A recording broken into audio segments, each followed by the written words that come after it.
Salut à tous et bienvenue sur l'unboxing de, d'une part, les Dark Troopers pour Star Wars Légion pour l'Empire, et puis le Moff Gideon aussi pour l'Empire. Cette vidéo, elle est possible grâce à Asmodée qui m'a envoyé ces boîtes, donc merci beaucoup Asmodée. Et puis, comme d'habitude, on va regarder l'intérieur, et puis on va regarder les figurines.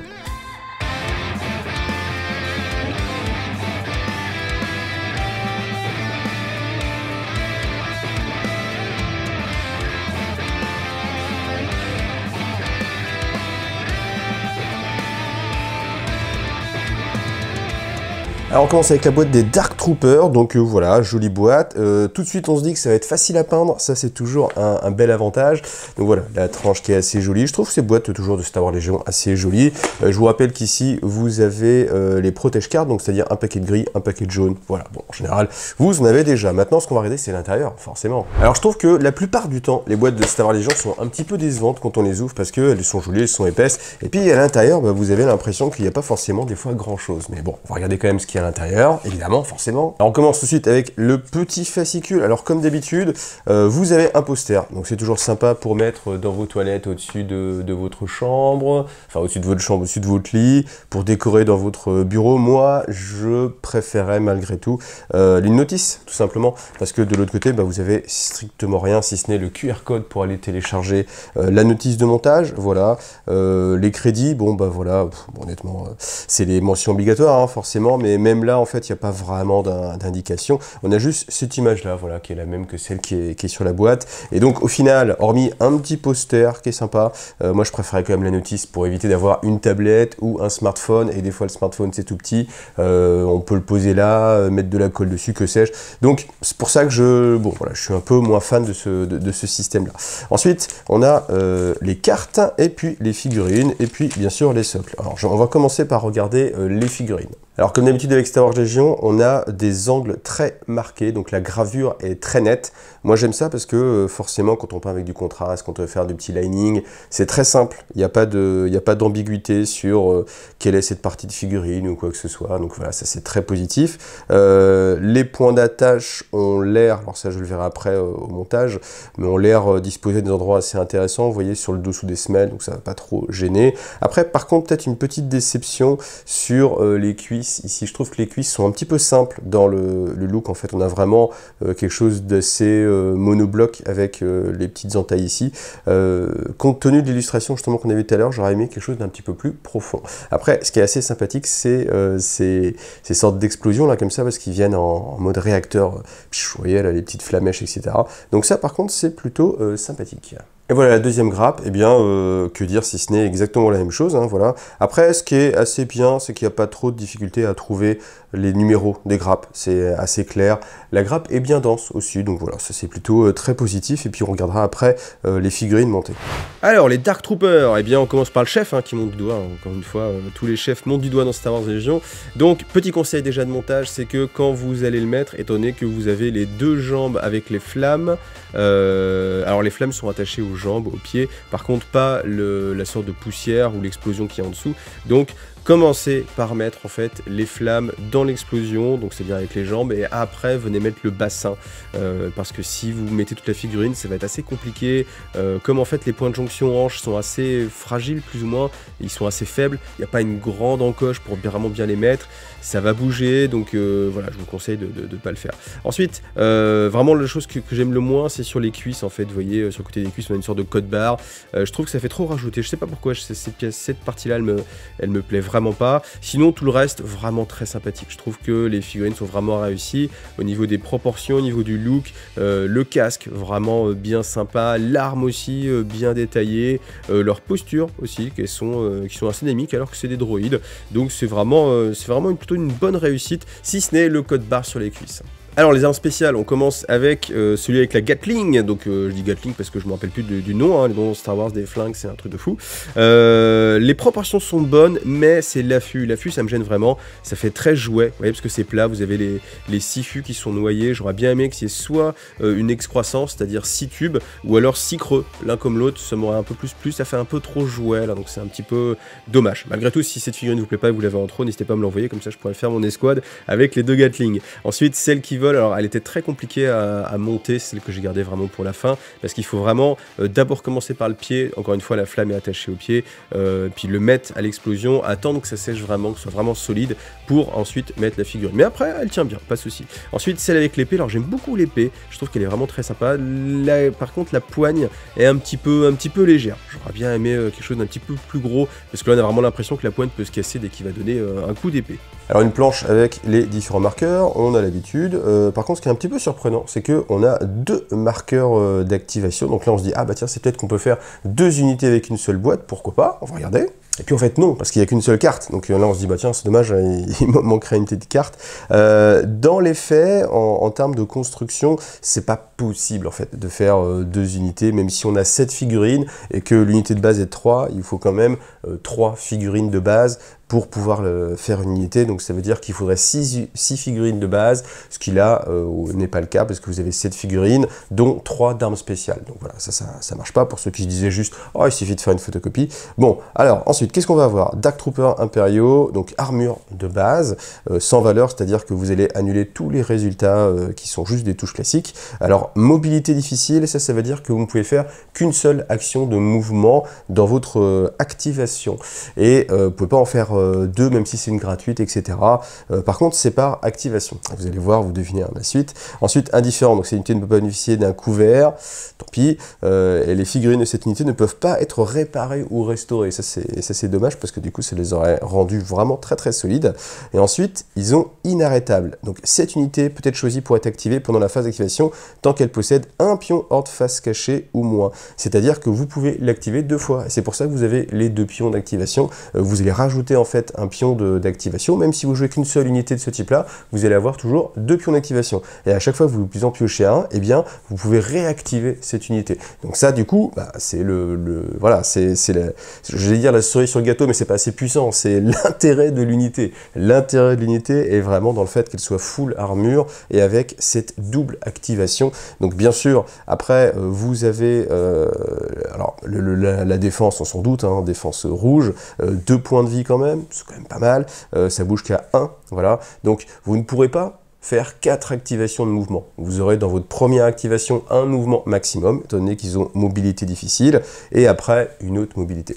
Mais on verra un peu plus tard dans la vidéo qu'il y a quand même des moyens de les rendre vraiment très mobiles.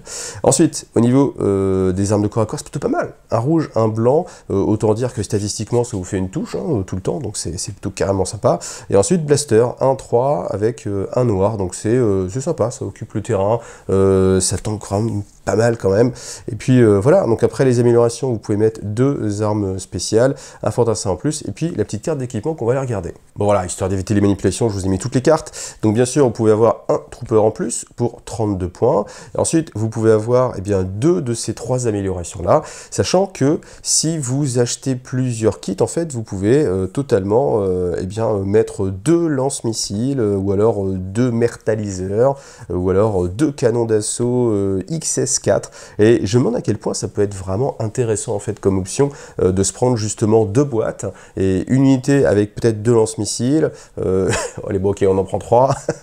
Une unité avec 2 lance-missiles, une avec 2 mertaliseurs et une avec 2 canons d'assaut. J'avoue que ce qui m'intéresserait plus là, je pense, c'est 2 canons d'assaut. Bon là évidemment j'ai qu'une seule boîte, donc je pense que je vais partir sur cette option là, c'est-à-dire plutôt tir, même si le corps à corps, ça peut être intéressant, mais bon, voilà, non, je pense que on va plutôt partir en mode tir pour profiter de ces 2 actions de tir hein, par tour. Ça va être très fort. Et puis, si jamais il y a une autre boîte qui est achetée, je pense que je ferai, comme je vous l'ai dit, 2 missiles et puis 2 canons d'assaut. Alors, on regarde quand même les armes. Donc, le lanceur de fragmentation, que j'appelle le missile, il est assez faible en portée. Ça, par contre, c'est un peu l'inconvénient.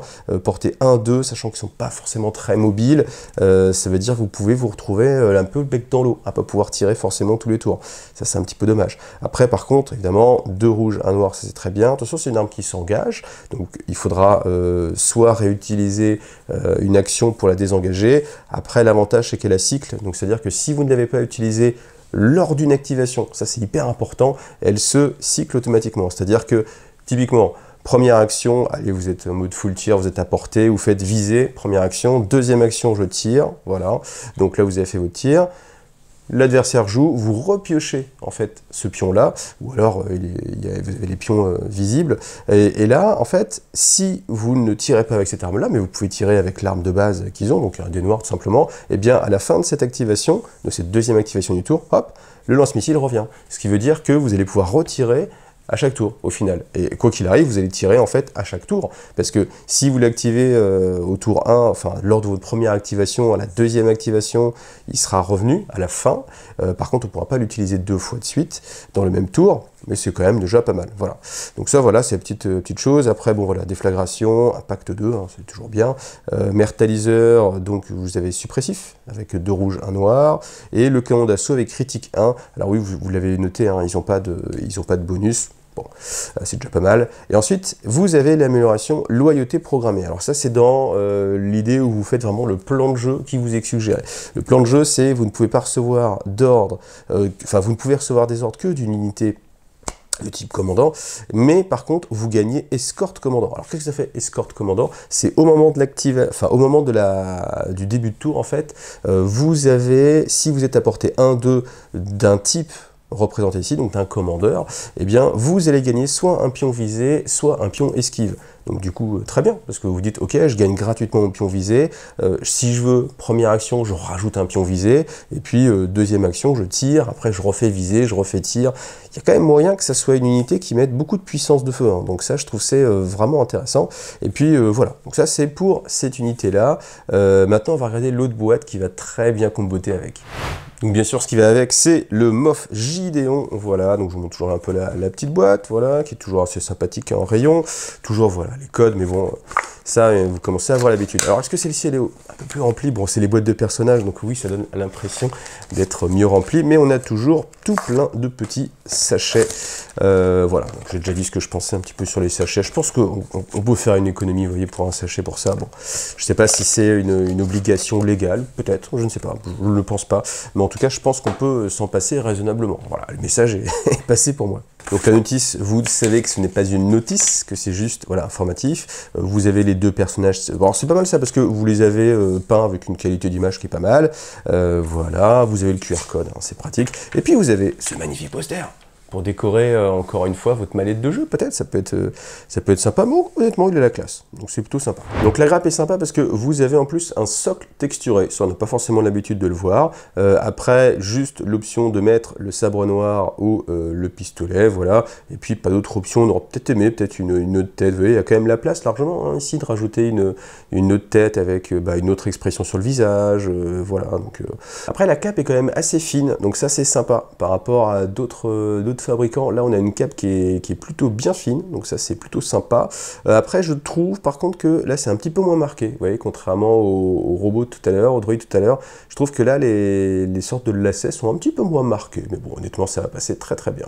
Alors il va pour MOF Gideon une fois monté. Alors vous avez 2 options, soit vous le mettez avec le sabre noir, c'est l'option que j'ai choisie parce que c'est le plus classe, soit vous le mettez avec son pistolet. Et chose que je n'avais pas remarqué en fait sur la grappe, c'est que vous avez le holster en 2 versions, le holster rempli avec le flingue et le holster sans le pistolet, et ça c'est pas mal, comme ça vous pouvez les interchanger, c'est assez réaliste, donc je trouve que c'est bien qu'ils y aient pensé. Ensuite, ce bras gauche, j'aurais bien aimé par contre qu'il puisse être un petit peu positionnable, parce que là, alors on a un mouvement assez dynamique, mais les 2 bras comme ça en arrière, je trouve que peut-être le bras doit être un peu plus en avant, voilà. Bon après ça c'est les goûts et les couleurs. La cape, alors la cape, je vous ai dit, je la trouve sympa parce qu'elle est assez fine. Après le problème, c'est la façon dont elle tombe en fait sur la figurine, c'est-à-dire que, bah voilà, on n'a pas l'impression qu'elle est attachée, on a l'impression qu'elle tombe. Alors en termes de figurine, vous avez vraiment une encoche et un trou, c'est-à-dire que si vous enlevez la cape, comme il y a une encoche aussi dans le bras droit, ça peut être un petit peu embêtant, ça peut se voir. Après ça va pas se voir forcément tout de suite, mais il y a quand même un petit souci, on se demande vraiment comment la cape tient. Après le visage par contre lui je le trouve très réussi, ça ressemble vraiment au personnage tel qu'on a sur l'illustration, on reconnaît un petit peu. Voilà, une pose très dynamique et très volontaire. Donc voilà, Meuf Gideon. Alors voilà, forcément, dès que vous avez les pions en moins, vous dites « Ah tiens, on va faire de la surveillance », parce que c'est des pions en surveillance. Voilà, aucune surprise là-dessus. On va regarder les cartes. Alors, assez étonnamment, on n'a qu'une seule carte d'équipement, qui est un équipement natif pour lui, mais on n'a pas toutes les cartes d'amélioration. Donc, est-ce que maintenant ça va être le cas tout le temps et qu'il faudra à chaque fois acheter les packs d'amélioration? C'est assez logique, ça encourage les gens à acheter le pack d'amélioration de cartes. Maintenant, je trouve ça quand même un petit peu dommage que pour quelqu'un qui débuterait un peu le jeu, qui commencerait qu'avec ça, il se retrouve qu'avec une carte. Voilà, là aussi ça fait un petit peu service minimum, je trouve. Et bon, après là vous me direz, bah ouais, mais tout à l'heure t'as parlé d'écologie, regarde là c'est bien, t'as des cartes en moins. C'est vrai, mais comme c'est un élément de jeu qui est indispensable, vous voyez, il y a une différence entre un élément de jeu qui est indispensable et puis quelque chose qui est plus une protection ou un choix. Bon, allez, on arrête là-dessus. Donc, Meuf Gideon, bien sûr, 100 points, voilà les icônes d'amélioration, 5 points de vie, 3 de commandement, il a les améliorations, évidemment, il bouge à 2, voilà, classique, défense rouge, voilà. Alors, qu'est-ce qu'il a? Surveillance 1. Alors, surveillance, ça vous permet, lorsque vous utilisez cette action de carte, de cibler une unité qui est à 1, enfin qui est jusqu'à 3, et vous lui mettez un petit pion. Et ce pion-là, il va pouvoir être utilisé plus tard dans le tour, faites attention parce qu'il est retiré à la fin du round, mais plus tard dans le tour par n'importe quelle unité comme une sorte de mini-pion visé. Ça vous permet juste de relancer un dé. C'est moins fort que visé. L'avantage, c'est que c'est indépendant de l'unité qui va l'utiliser. Donc, si vous avez une unité avec visé qui a réussi toutes ses touches, pion visé, ça sert à rien. Alors que là, quand vous mettez un pion surveillance, eh bien, si cette unité-là a réussi toutes ses touches, mais qu'elle n'a pas tué sa cible, peut-être que l'autre unité, elle, n'a pas de pion visé, mais va pouvoir bénéficier du pion surveillance. Voilà. Alors, entourage Dark Trooper impériaux. Ça, c'est pas mal du tout, évidemment. C'est là où est le combo. Voilà, c'est un combo très facile. Hein. C'est dans les grandes lignes. Si vous ne l'avez pas vu, voilà, je l'aurais peut-être plus souligné en rouge. Et vendre les boîtes ensemble, comme ça, on aurait été OK. Donc, entourage Dark Trooper impériaux, ça veut dire que pour les Dark Troopers, vous ne comptez pas leur rang quand vous faites votre liste d'armée. Donc si vous êtes limité justement à 2 soutiens lourds, vous n'avez pas cette limitation-là. En tout cas, les Dark Troopers, eux, ne vont pas compter dans ce rang-là. Autre avantage, c'est que si vous êtes à portée 1-2, vous pouvez leur donner un ordre face visible directement. Et comme bien entendu, on a envie de penser qu'ils vont être grosso modo ensemble sur la table, et ben c'est tout bénef. Ensuite, impitoyable. Donc quand une autre unité de soldats alliés à portée 2 et en ligne de vue à un pion hors de face visible s'active, elle peut subir une blessure pour effectuer une action gratuite. Donc il y a quand même quelques contreparties, il faut être à portée 2, il faut que ce soit une troupe, il faut qu'il y ait un pion face visible aussi, ça limite un peu plus, et puis vous prenez une blessure pour faire une action gratuite. Donc il faut vraiment que ça soit le bon moment.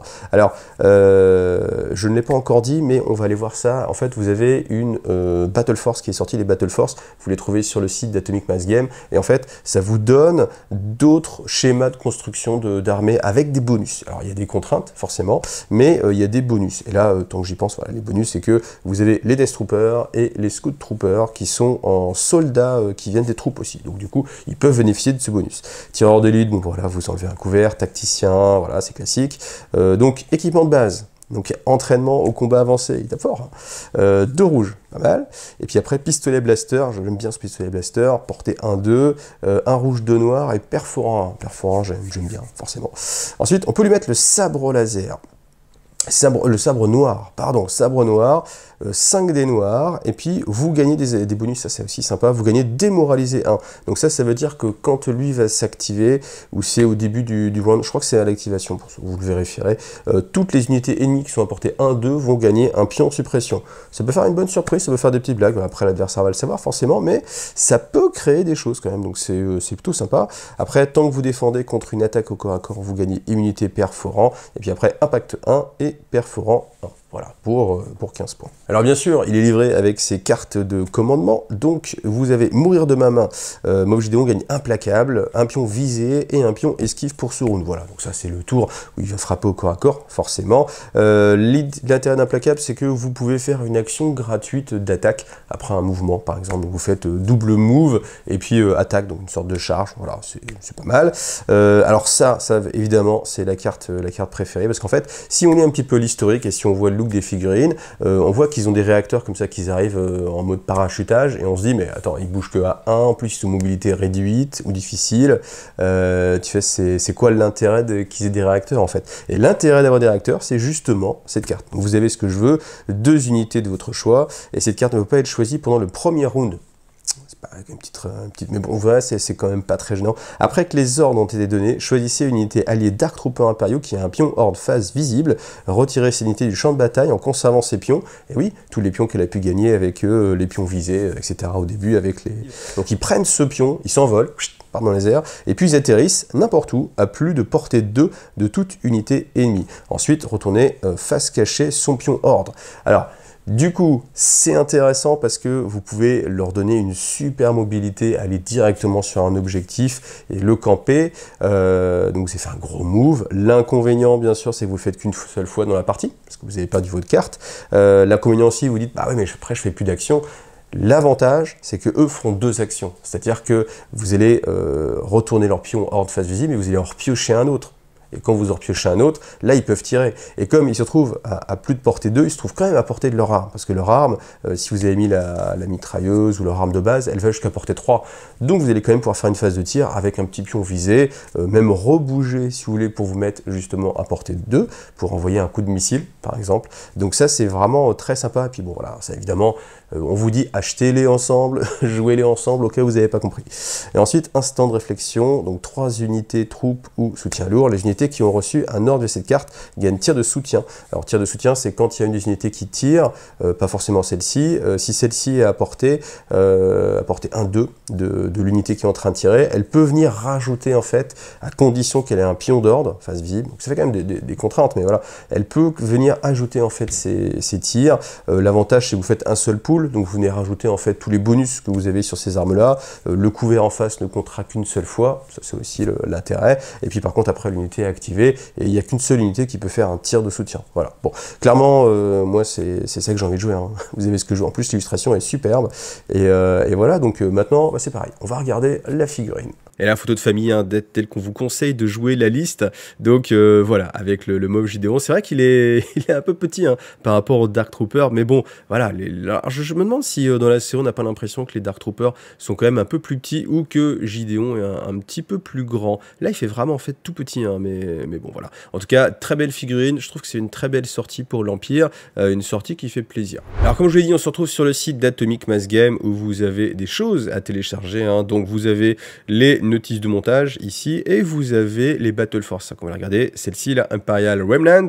Donc, celle-ci est spécifique justement pour le Moff Gideon et puis les Dark Troopers. Donc, en fait, si vous ne connaissez pas, ça vous donne une autre organisation et des bonus. Donc, l'autre organisation ici, c'est les unités que vous avez le droit d'utiliser, donc pas tout, attention, que Moff Gideon ou un officier impérial, les Scout Troopers, mais pas en Strike Team, les Imperial Death Troopers, 1-2 Stormtrooper, 1-2 Short Trooper, les Z Spider Bike, le E-Web, Imperial Dark Trooper, et vous avez accès quand même au Dark Saber, heureusement. Donc ensuite, ici, vous avez les rangs requis pour une partie classique, et là, vous avez les règles spéciales. Alors, les règles spéciales, qu'est-ce qu'on a?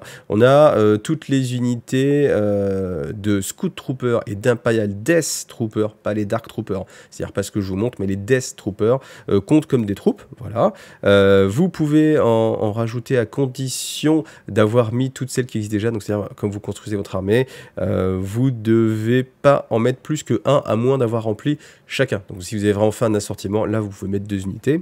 Ensuite, petite particularité, quand vous donnez un ordre, donc ça ne peut être que à portée 1, 2, et toutes les unités qui sont à plus de 2 gagnent indépendant, donc M c'est visée ou dodge 1, ça veut dire que si vous êtes à plus de 2, vous n'allez pas avoir d'ordre, vous gagnez quand même un pion visé ou esquive, c'est quand même plutôt sympathique, et vous pouvez utiliser votre valeur de courage uniquement à 1, 2, que un 1-3, c'est-à-dire uniquement pour le commandeur peut transmettre sa valeur de courage pour les tests, mais uniquement jusqu'à portée 2, contrairement à portée 3. Et l'autre bonus, alors voilà, à tester, c'est que pour les unités non droïdes, donc c'est-à-dire pas les Dark Troopers, vous allez pouvoir, à condition qu'ils aient l'icône d'amélioration, vous allez pouvoir mettre des améliorations qui sont normalement réservées à certains types d'unités. C'est-à-dire que si vous avez une carte avec cette icône, ici là, et qui vous donne, et qui, genre, je vérifie, mais oui, tac, vous avez donc cette icône, mais qu'on vous dit c'est uniquement réservé aux Stormtroopers only, eh bien vous ignorez Stormtrooper only, c'est-à-dire que vous pouvez la mettre dans une des autres unités, mais à condition que ce ne soit pas les Dark Troopers, étant donné que eux ce sont des droïdes. Voilà, donc à voir ce qu'il y a à faire comme petit combo avec ça, ça change un petit peu les choses. Ce qui est assez sympa, je pense que c'est quand vous agissez un petit peu loin, de gagner un petit pion visé, comme ça, c'est à mon avis c'est assez intéressant là-dessus. Voilà. Alors en conclusion, moi j'aime vraiment beaucoup les Dark Troopers, c'est vrai qu'aussi bien en termes de look qu'en termes de jeu, je pense que c'est assez intéressant. Après bien sûr il faudra les tester, mais j'ai déjà envie de me faire 2 unités, comme je vous l'ai dit. En attendant, eh bien si ces figurines vous intéressent, sachez qu'elles sont disponibles chez Philibert avec le lien affilié à la chaîne. Donc vous avez les Dark Troopers à 49,95 € et Moff Gideon à 17,95 €. Ça soutient la chaîne. Donc merci à tous ceux qui passent par ce lien Philibert. Voilà, pour soutenir la chaîne, vous avez aussi bien sûr, comme d'habitude, les likes, les commentaires, l'abonnalisation, abonnez-vous tout simplement. Et puis aussi ceux qui passent par Tipeee. Merci aussi vraiment beaucoup à vous tous. Voilà, on les retrouvera peut-être dans une prochaine vidéo Star Wars Légion Pain, ou en tout cas dans un midi pause déj Figouze. Et en tout cas, merci à tous ceux qui étaient là au pause déj Figouze où je les ai montés. Merci à vous tous et à bientôt. Salut à tous.